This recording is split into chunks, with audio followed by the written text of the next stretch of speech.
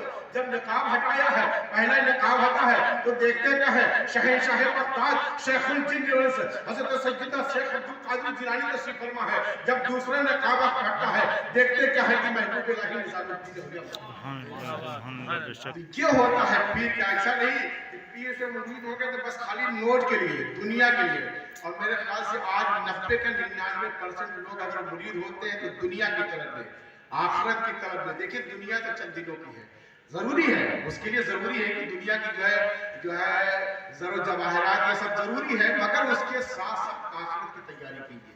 پیر سے جہاں آپ دعائیں کیجیے کہ ہمارے پاس دولت ہو جائے, ہمارے پاس زمین و جائیداد ہو جائے, وہی پیر سے یہ بھی دعا کر رہی ہے کہ میرا خاتمہ ایمان پر ہو اور آخرت میری بہتر ہو, تب جا کر کے کامیابی اور کامیابی ملے گی. اللہ تبارک و تعالیٰ کی بارگاہ میں دعا ہے کہ پروچہ حضرت ایک چار آپ لوگ بتا دو کہ میں نے دونوں دن کی تاریخ لیا تھا, مگر میں معذرت چاہتا ہوں کیونکہ میں اس چیز میں تھوڑا کنفیوز ہو گیا تھا, لہٰذا اس لیے کل کے لیے میں معذرت چاہتا ہوں کہ میں نہیں رہ پاؤں گا. کل میں نے دوسری تاریخ لے لیا ہے. اللہ تبارک و تعالیٰ کی بارگاہ میں دعا ہے کہ ہمیں اور آپ کو صراط مستقیم پر چلنے کی توفیق عطا فرمائے. انشاءاللہ آئندہ سال انشاءاللہ استغفر اللہ ربی من کل ذنب و ظلم. السلام علیکم.